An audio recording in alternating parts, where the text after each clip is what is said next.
transforming bracket! What's going on, everyone? So welcome to my latest video. This is, of course, my review for Last Night in Soho, which is a 2021 film that was originally supposed to come out in 2020, just like many other films coming out in 2021. This was a film that was affected by the pandemic, and they finally managed to nail down a date for October of 2021, and can't lie, I was very much so excited for this film because it is an Edgar Wright film, the same director of Baby Driver, Scott Pilgrim vs. the World, Cornetto Trilogy. He's actually a director that I have ranked his films. I did the ranking about a year or so ago, so it's not going to include Last Night in Soho, but you guys can check that out, my director ranking list down below. But I'm a pretty big fan of his. I own the Cornetto Trilogy, and I do now own Scott Pilgrim vs. the World. Both these sets obviously are in 4K. Scott Pilgrim vs. the World I did rank as my least liked of his, but again, I rewatched it, and now I would say that's probably my fourth favorite of his. I really like his style. I think that he's a very talented director, and when I saw the trailer for Last Night in Soho, I got even more excited, especially with Anya Taylor-Joy. I'm really glad that she's getting more roles. And again, the trailer seemed intriguing, but I can't lie, the second trailer did kind of have a bit of pause for myself because I was like, okay, did they just reveal a big twist? And I'm happy to report back that after watching the movie, thankfully, they do not reveal the twist. This is a movie that the marketing was very mysterious, and rightfully so, because the movie itself is also giving you that, appealing of, certain events that occur, especially with the twist that happens at the end. So I think that it was good marketing on that point. I do hope that it is a box office success. But I will say that this movie overall, I feel mixed about. But I will say that I am positive about it.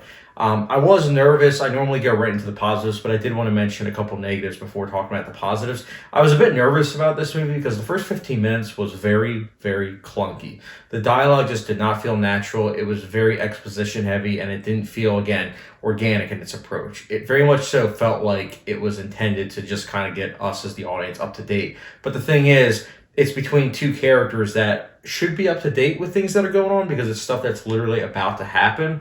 So for me, it just kind of felt very forced and, again, unnatural. So I wasn't a big fan of that. But I will say after the first 15 minutes, the pacing got a lot better. It fell into its groove. Edgar Wright's directing got a lot better. And I was on board. Locked.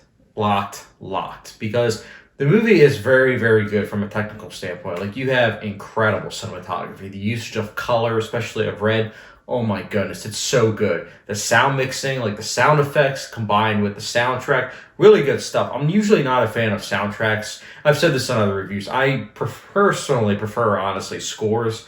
The difference between the two, in case you don't know, is that score is instrumental based, not lyrical based, and then soundtrack is mostly lyrical based. And this movie does utilize a lot of lyrical music. In fact, there's very little instrumental music, if so. But it works. It really works. It's very fitting to the imagery that you see, and sometimes it's very much so juxtaposition with what's going on, but it works. It's very effective in that regards. And then I really liked the acting. I thought the acting across the board was really good.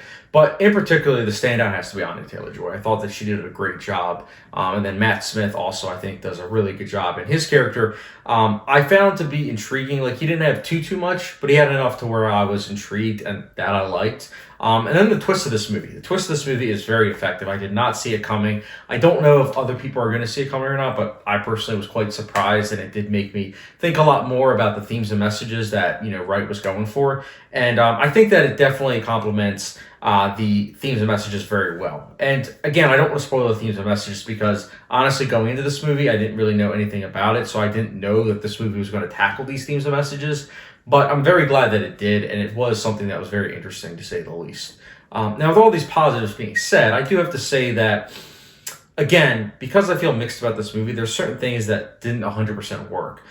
Before the twist happened, I can't lie, the third act just kind of was a drag for myself. I just wasn't really engaged. Like, you had that after the first 15 minutes, and I would say right up until the twist, there's stuff that's happening that I thought was really interesting and everything. And then obviously the third act happens and it just kind of lost that momentum. I felt like the tone and the pacing just kind of felt a bit off, in addition to obviously the first 15 minutes. And not only that too, there were some cliches in this movie that, for sure, obviously are a staple of the horror genre, but I just wasn't a big fan of the execution of such. There's just certain instances that happen, but it's something that, when that second act in particular occurs, it didn't really bother me when those cliches kind of cropped up because, again, I was so engaged. But when I wasn't as immersed and I wasn't as engaged, that was when those cliches became more noticeable and didn't really feel organic. So, again, it's very interesting that I'm reporting back and saying that the tone and the pacing, the dialogue, just isn't really that good, or at least not that I'm a fan of, I should say, because it's not that it's bad. I just feel mixed about. But it is very interesting because these movies I consider to have incredible tone, incredible pacing, incredible dialogue, and the delivery of exposition works really well. It doesn't take me out of it. It feels very natural. But unfortunately, this movie, I can't say that I felt that. I felt the complete opposite, and it's a shame. Maybe I'll rewatch this movie, but I think that it might be similar to Baby Driver, where I watch it and I might not revisit it again, or at least as of the viewing of this screen. But I don't know. Again, we'll see what happens. But as of now, Last Night in Soho, again, it's diverting. It does have its positives for sure. From a filmmaking standpoint, it's really, really good.